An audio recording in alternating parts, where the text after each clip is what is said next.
So today on Project Shop, we are back on processing this trailer load. It's taking a little bit longer because I'm really just doing kind of like half days, quarter days.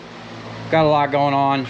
But today, we are going to finish it. But also, before we even get into that, we are going to completely clean off this shelf and move everything out of the way. I have to get those totes in here and start running the stockpile of fuel that I have, because just this morning, I put $120 in my truck, and that kind of stings when I'm sitting on probably 600 gallons of black motor oil and about 100 gallons of diesel fuel in my tank. We got Oliver over here, and he's gonna fill up this bin so we can bring it in and start processing it while I'm kind of making room.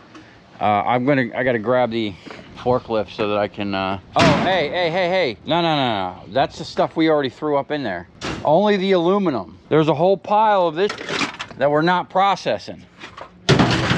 All that we threw up in there the other day, we just want the aluminum, bro. Throw all these lights, all this aluminum in there. Let me get a strap so we can get that out of there. Anyway, I forgot what I was doing. I gotta find a strap. Here we go. I'm gonna sling on that thing. Help him out with that heavy stuff.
Okay, we absolutely filled up another bin, but we're gonna take a break from that for now and focus on this absolute cluster of a mess.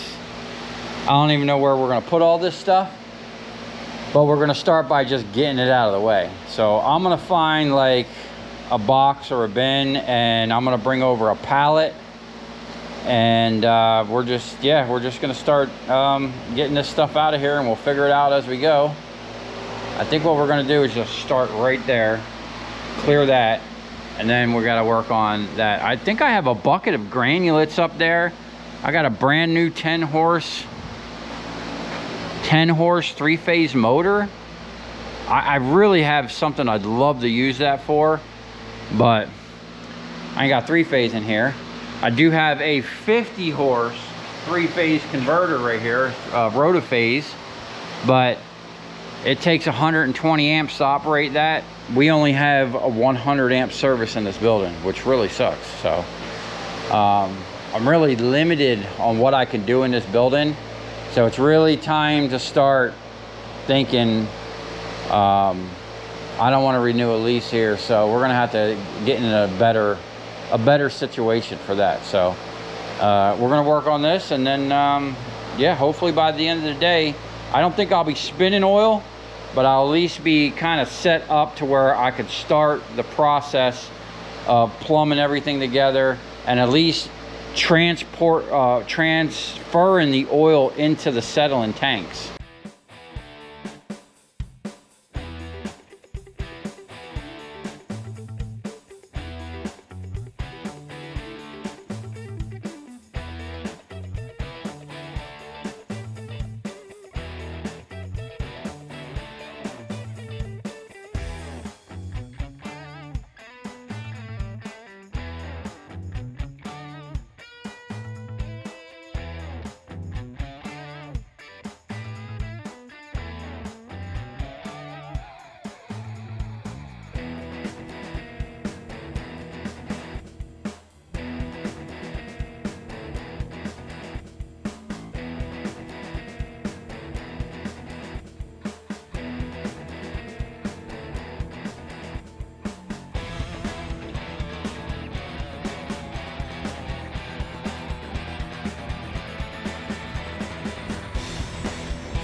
All right, we're making some great progress. We're almost done. Just got to move my forklift motor and the transformer for the 3-phase converter. So I'm gonna get a pallet big enough to fit all of that stuff.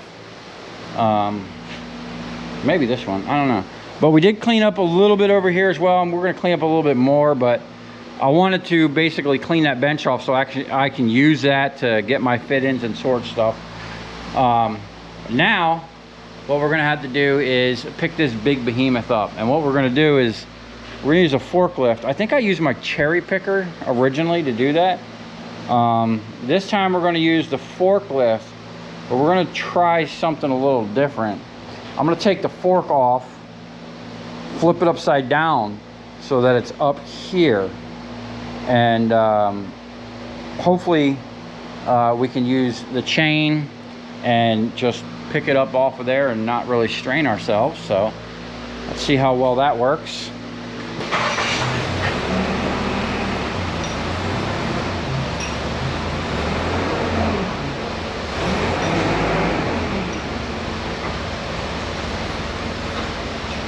You're gonna have to do is shorten that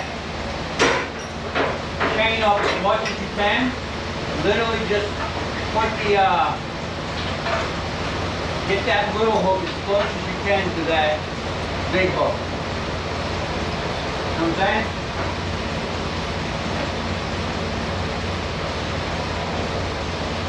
Good? Yeah. Watch your fingers.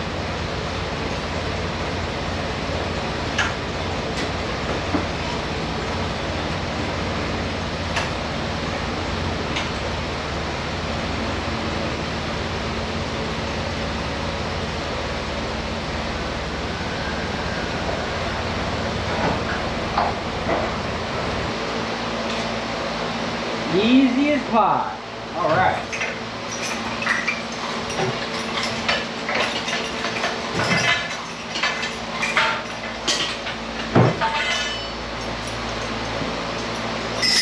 Now, I'm going to bring the whole pallet up there. You can put that box and that motor on there. It's probably just handy that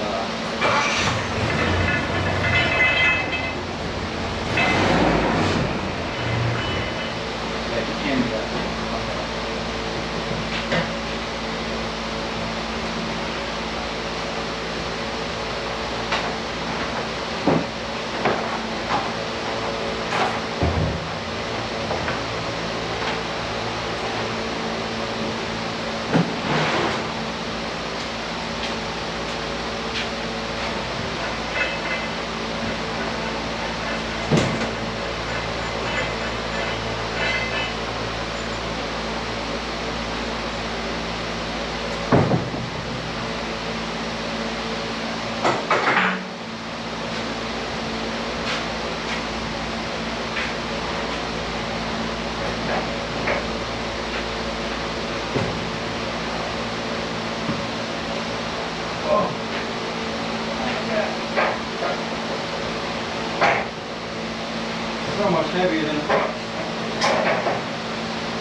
I'm going to do with this thing.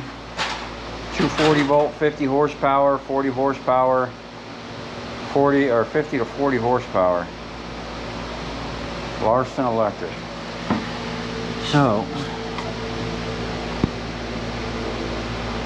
208, 230 coming in.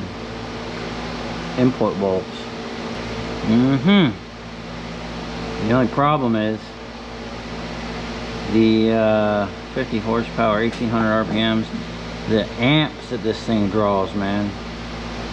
I could have swore somewhere on here, optimal output amps, 104 amps, maximum output 115, and then it says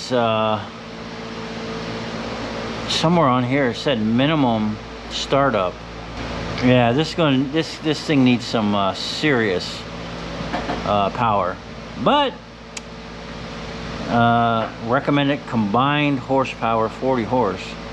I mean, that's a lot of horsepower, man. 40 horse electric motor, that's a lot. Being my milling machine is only like 3 or something, this literally power a whole damn shop. So I think I'm just going to keep it. That's 10 horsepower right there. I really have something cool I want to do with that, but I don't have the amps in this shop to run something like that. We're gonna have to definitely see. We're limited, man. We're limited on space and power. We really need a 300 amp service. 300 amps, then I can dedicate 100 and something amps to this and still have 200 amps to do other things, you know. So that's our goal, 300 amps.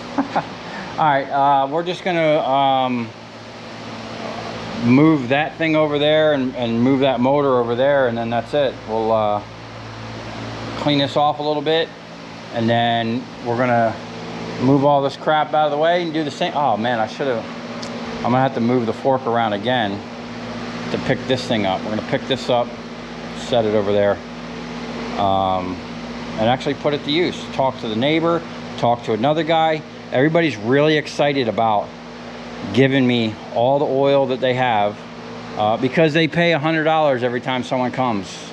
Now, my ultimate goal with the oil is I'm going to save them that $100, but also I'm going to say, hey, let me get some of that scrap you got sitting in there. So hopefully we can get a lot of automotive scrap. I don't like automotive scrap because it's usually greasy, oily, and it's steel and aluminum.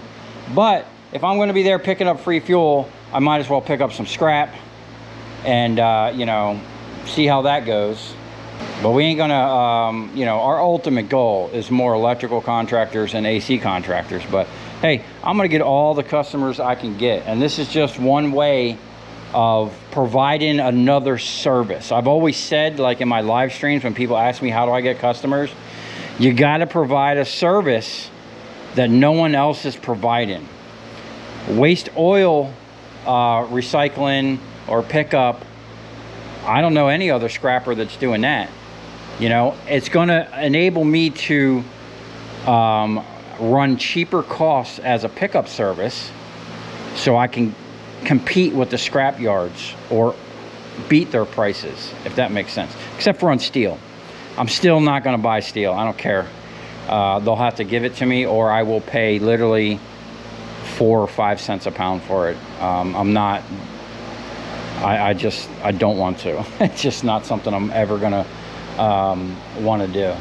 So, all right, I think what I'm gonna do is bring in, well, I'm gonna get rid of this. I'm gonna bring in one of the totes, see where we're at.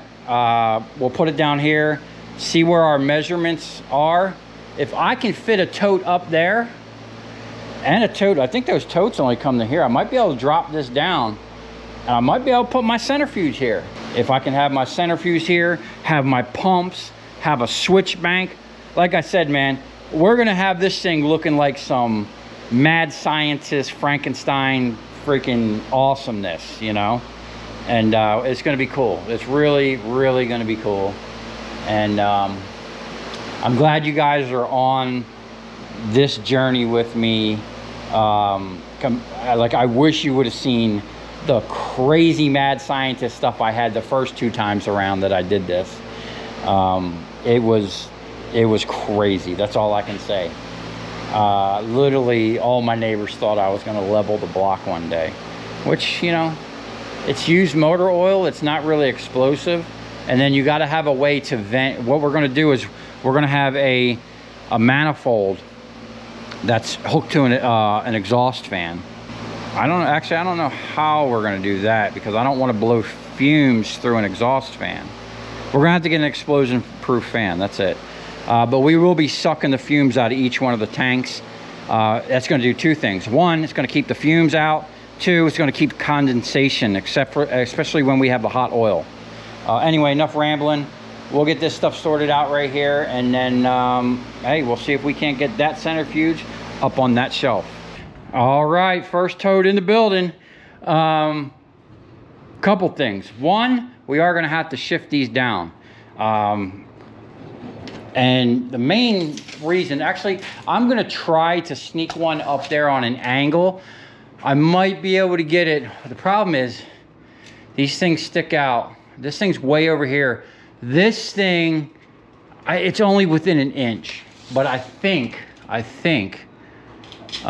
can get this, which is 45 inches, and these are 46 inches.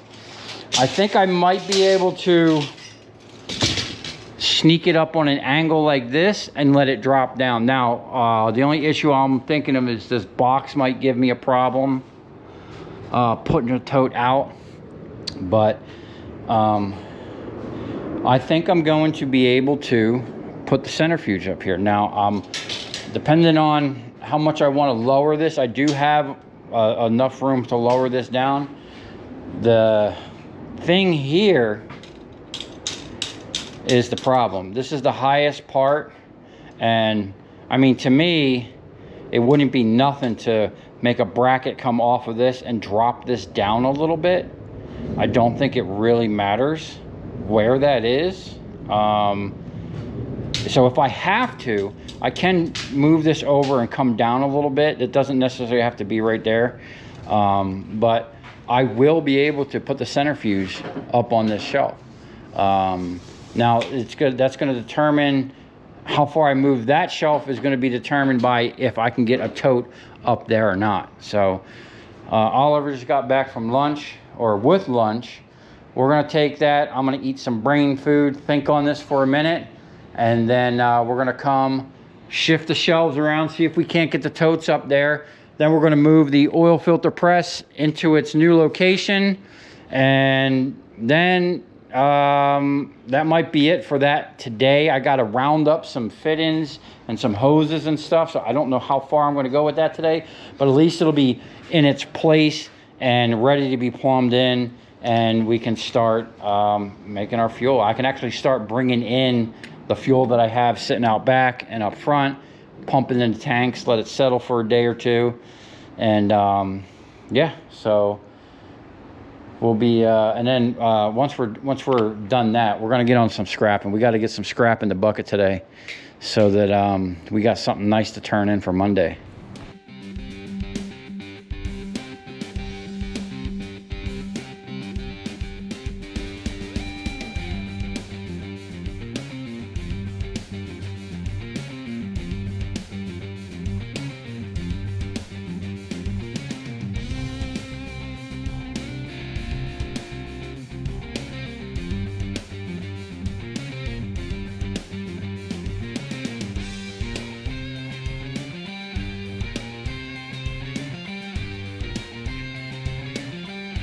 All right, there you have it. We got this thing basically where it's going to sit, and I really like the how it fits there. I wish I would have moved there a long time ago, and but I really didn't have a use for it until now. Now, I've had people in the past tell me, oh, I should get rid of this thing. No, this thing is actually going to help me make a bunch of money. One, by offering the oil filter pickup service. Scrap yards won't take a whole drum of oil filters, or at least the ones by me won't, but they will take them if they're crushed. So by crushing it, I'm going to do two things, and I accidentally crushed one and it's already leaking. One, I'm going to gain scrap value, okay? Two, I'm going to gain the oil that I'm squeezing out of that, and I'm going to settle it and run it through the centrifuge. So it's going to be, you know, a multi-step. It's just one more tool in the arsenal. Let me show you how, for those of you that haven't seen this thing yet. And this is a, this is a Oberg model P200, which I think has like a 3,600 pound capacity. This is done 2,649. It has a thing with a cycle, probably some pressure switches. I bought this for $400 at an auction. I was originally going to take the hydraulics out for my second press, but at the time I was actually making oil and I used it back then. And it worked really well. I was able to offer, well, back then I was actually charging. It's weird, it flips back and forth, but now it seems like the past couple years, all the oil companies that pick up waste oil, oh, look, look, look. Nice little squirt, squeeze it out. There you have it. Once you get the filters to this point, you let it drain a little bit, you know, and I'll throw it in there with the shred. Yeah, nice little, I mean, we're gonna do hundreds of them. This company is still in business and you can still get parts for this thing and everything. I just looked at this machine online. This is now, years ago, it was like $5,000. Now this is like over $7,000 for this machine. So coupled with my $3,000 centrifuge over there, we're basically got a $10,000 oil filtration setup. And I've got, I forget what I paid for that. I got it at a huge discount. Maybe $1,600, $400. So I'm in this for $2,000. Okay. And then I got $190, $180 in totes, plus some barrels that I picked up, you know, and to fit in. So I mean, by the time it's all said and done, I might be into this for, I'm gonna say, $3 grand, because I'm gonna need some wiring and some other stuff and the shelf space and whatever. But for $3,000, I'm basically gonna be able to make my own fuel and get more scrap. Because I already talked to the neighbor next door, and he was telling me he has to pay minimum $100 to have his stuff. So I think this is the deal I'm gonna offer people. Either $25 or $50 pickups, right, for the oil, or if you got any scrap, I'll make it a wash and just take the oil for free. So this is going to be one more thing to kind of get you in the door, to get some scrap, you know. And you know, automotive scrap to me is mainly steel, brake rotors, stuff like that, body panels. But with a lot of the newer cars, there's a lot of aluminum A-arms, bumpers, big heavy cast stuff, some extrusions as well. Some I have around here somewhere, aluminum fenders, aluminum car doors. You got to be careful. I put a magnet on something the other day. It was a fender. Thing turned out to be plastic. So now they've gone away from even aluminum and steel, and now they're making cars out of plastic. So yeah, I'm okay. I'm gonna try to keep my old steel heavy trucks as long as possible and burn all this free fuel. Well, eventually it'll be more, not free, but it'll be at a huge discount. Like I said, I spent $120 this morning filling up my truck. If I could have done that for 20 bucks, that would have been $100 in my pocket. And the neighbor over here got a Cummins diesel. He was asking me about purchasing some fuel from me. So I might even be able to sell some of this stuff to certain people, especially if they got old farm equipment, or you know, if I can find some people that, you know, want to burn some alternative fuel.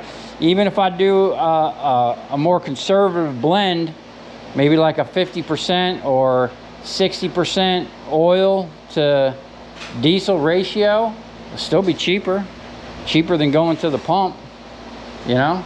So Oh, and the tote, I couldn't get the tote up there. Me and Oliver tried. I am gonna have to lower this down 1 notch, but it's a whole process to lower this down. Look at all, I put a ton of supports up under here.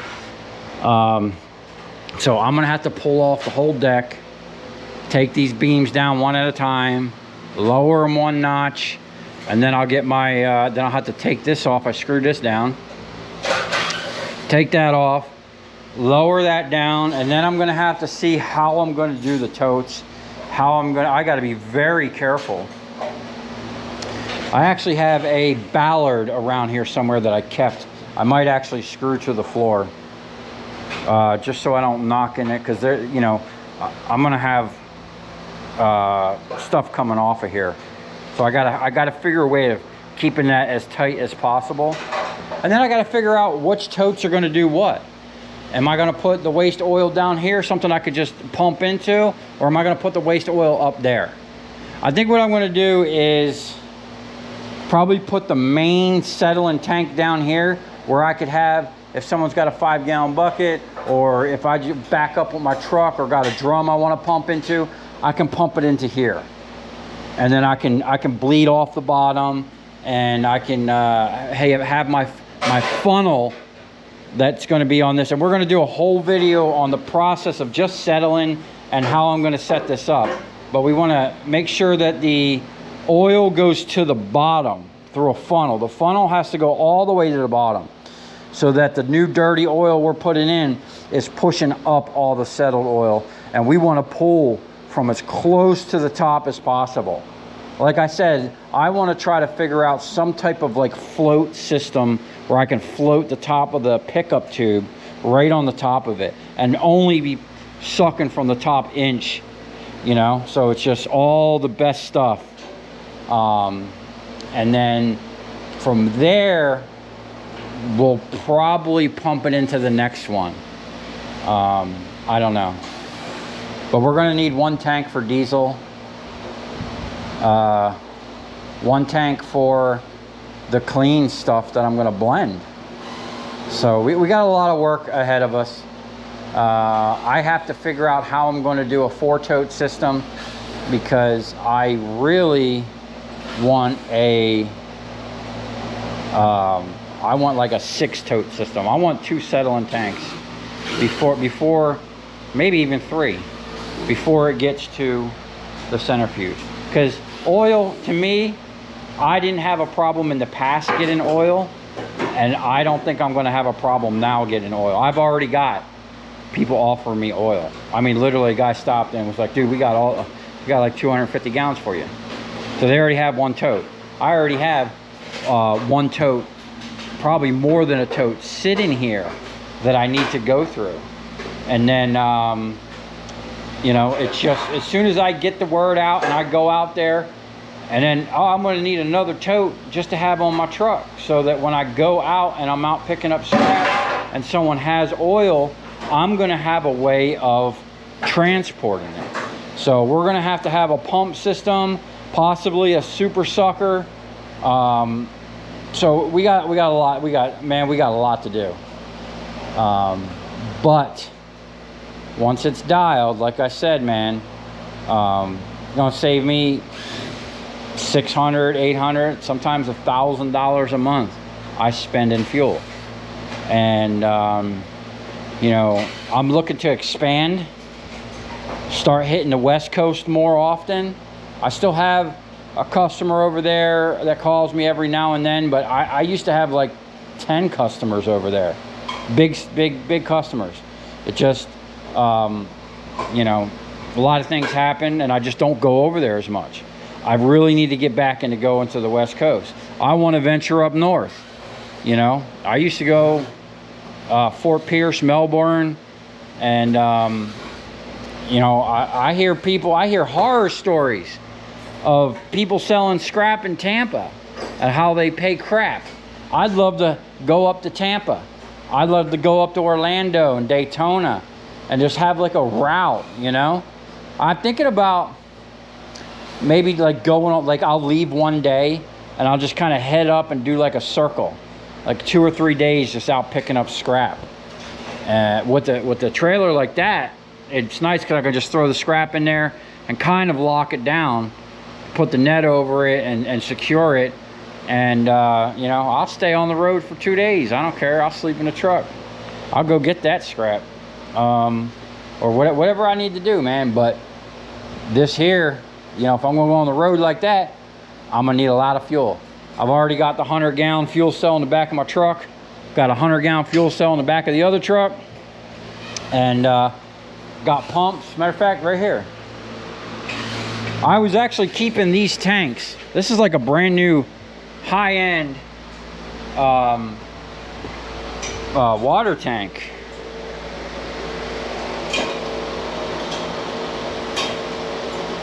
$119 gallons. Wow. 300 psi. I was going to use this to keep the keep my oil hot, you know. And I got another hot water heater back here, brand new. You know, I might have to put that, you know, hook up hot water in the shop. But I got pumps. I got barrel pumps. This is a pressure pump to pressurize a drum to pump oil. That's kind of sketchy, to be honest with you. I have 2 of them. I've used them plenty in the past. The problem with these is it's scary. If you got a drum that's on the brink of maybe having a hole and you pressurize the drum with this thing, you could have a blowout. Now, I've never had a blowout. These things have worked great, but it is kind of sketchy, especially the plastic drums or the metal drums when you hear them pop. But I got tons. I got like 3 or 4. I got 2 Fill-Rite pumps and then some other brand pump in here. And then I got another pump on my truck. We got pumps, man. Plus, I got the pump that came with this setup, which we're going to be dialing in. And we're going to set it up here and get it situated to feed the thing. Anyway, I'm talking too much. We got Oliver over here blowing through some scrap.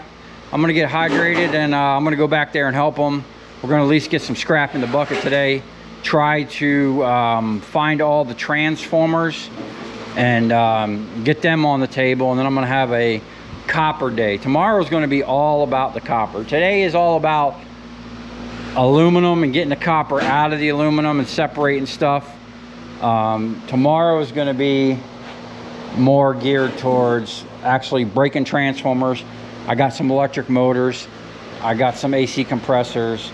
And then we're just going to have a copper party tomorrow, man. See how much we can get in the bucket.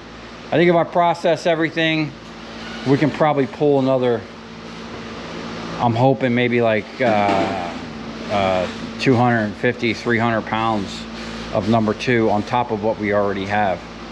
So we'll see if we get there. I don't know. But for now, we're just going to continue scrapping.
All right, this setup is coming together. Now, a couple things.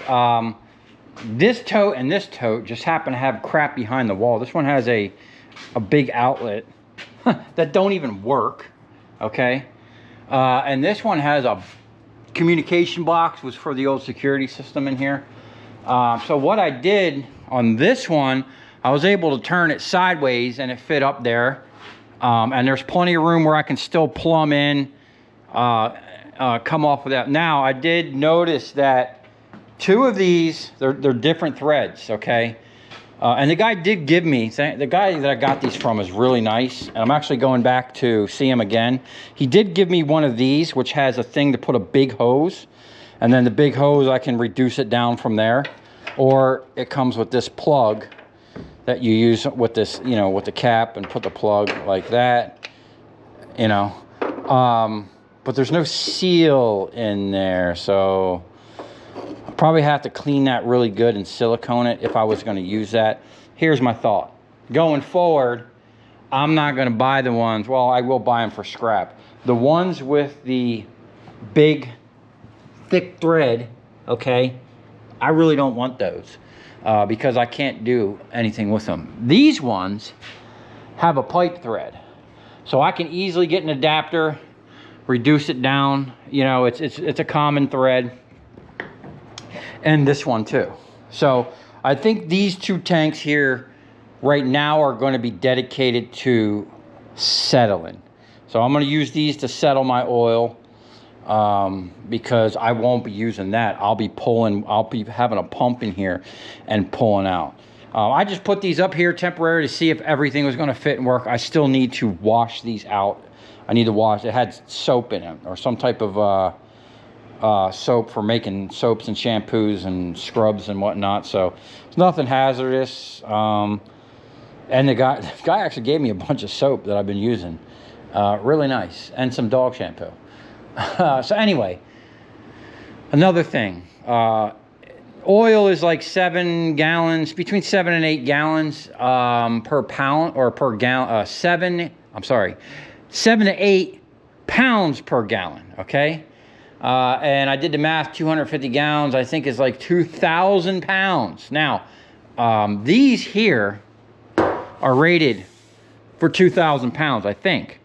Either 2,000 or 3,000, I forget. I'm just going to lowball and say 2,000. I'm pretty sure that's what it was. 2,000 pounds across the span. But I did put these 1,500 pound capacity ones in the middle. So I'd say we could easily hold 3,000 pounds. I don't want to push that and find out if that's so, because another thing is there's two different style things we have here. The one in the middle, which actually should have been on the outside, but they weren't long enough, is thicker. It's just beefier, more heavy duty, probably more likely made for these. This one here is more likely made for these. So we don't want to be pushing more than, I'm going to say, 2,500 pounds, 2,000. I'd like to keep it around 2,000. And with the setup, I feel quite confident that we'll be okay at 2,000 pounds. So now I need to figure out what tanks are going to do what, and where. Obviously, probably this thing is going to drip right down into whatever tank is right underneath of it. And I have to decide if I'm going to use my blender right off the centrifuge, or if I'm going to let this oil settle even more. Oh, that's not the one. That one's missing the parts. It's really a shame. The guy had tons of these at the scrapyard, and they threw them in the bottom of the bin, man. Had all this, this is big, heavy stainless down here. So we're going to be mounting this somewhere, okay? And basically what this does is you'll feed your diesel or black diesel, your waste oil, into here, and your diesel fuel, and this thing will blend it and mix it and come out thoroughly blended.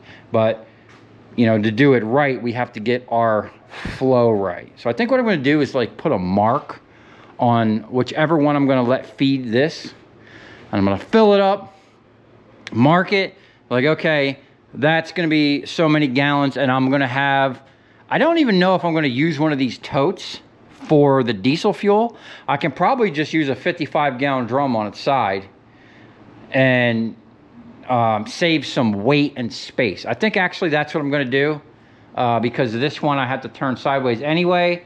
I'll just use that as an extra settler, and I'll just put a 55-gallon drum of diesel up there, and I'll get the flow dialed in so that as this is doing, they recommend 5 gallons an hour.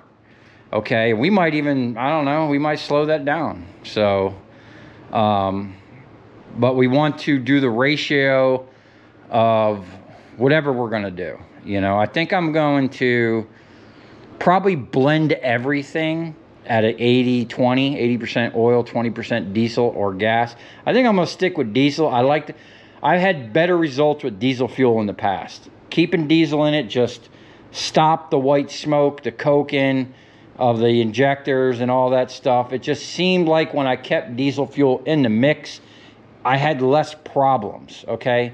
But that's not to say I won't put some gasoline in there, you know? Either way, and I might put 2 barrels up there, one with gas, one with diesel, and we might blend it all. We might blend 3 things.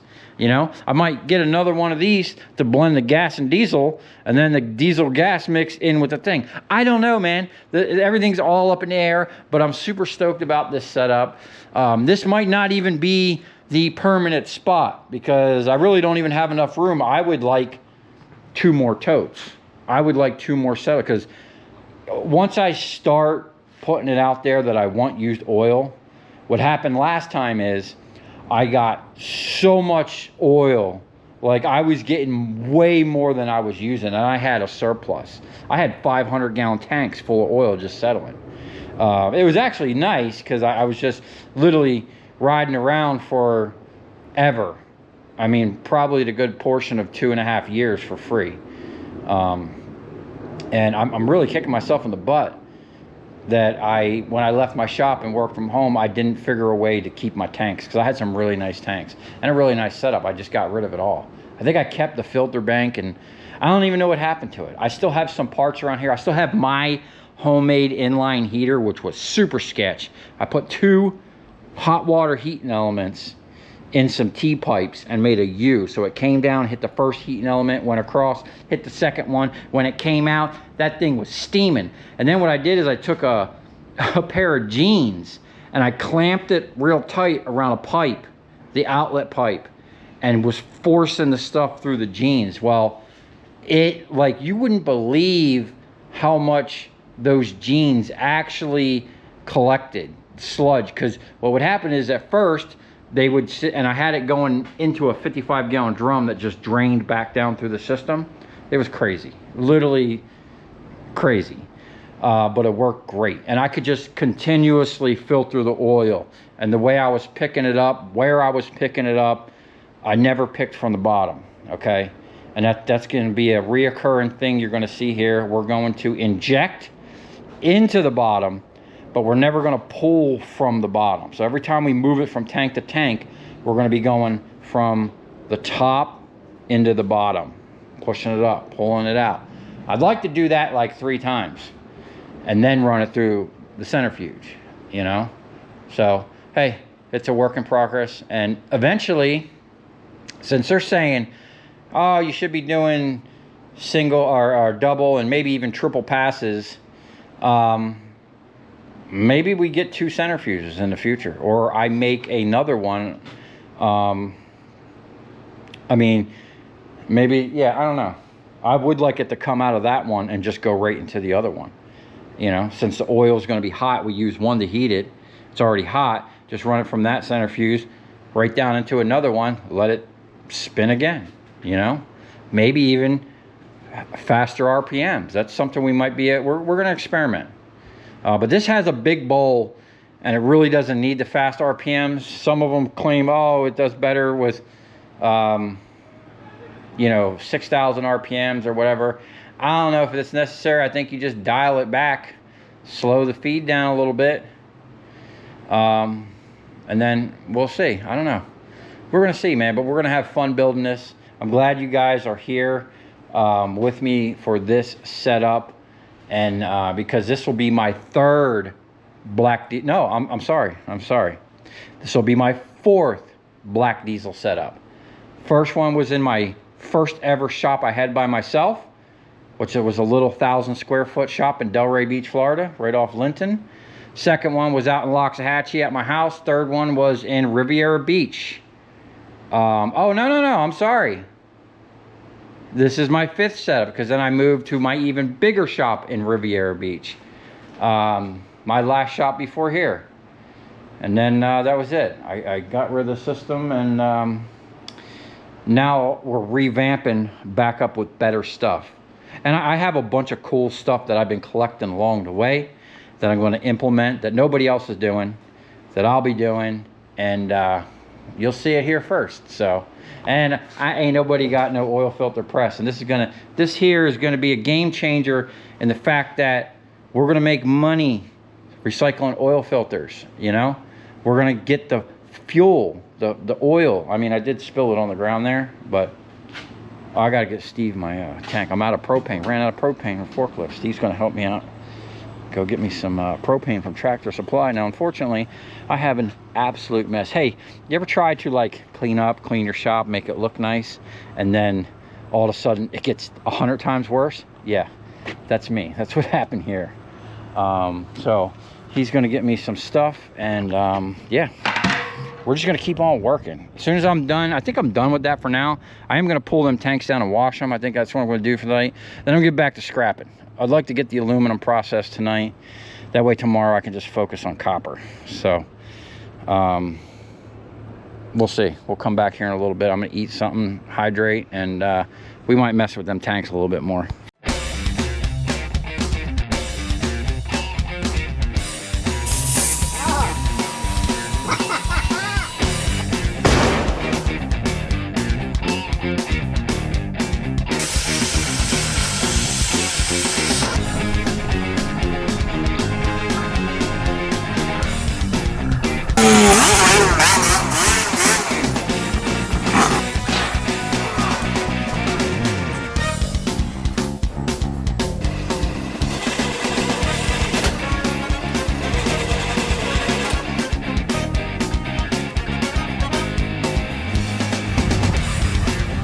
I'll tell you where we're going, right to the scrap yard.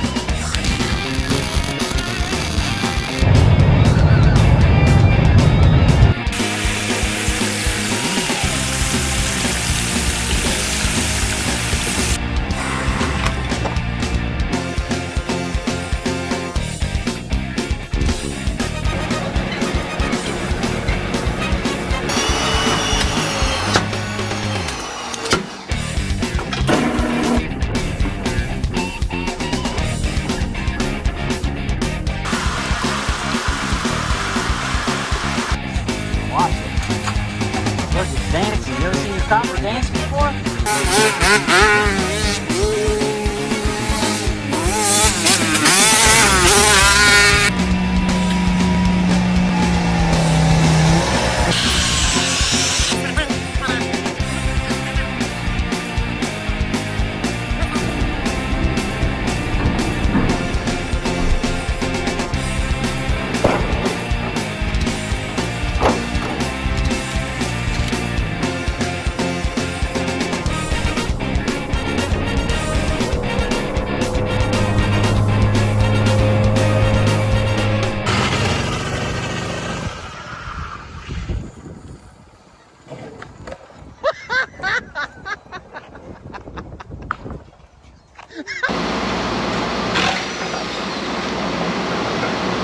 You know, they are stainless. That's a really nice screw.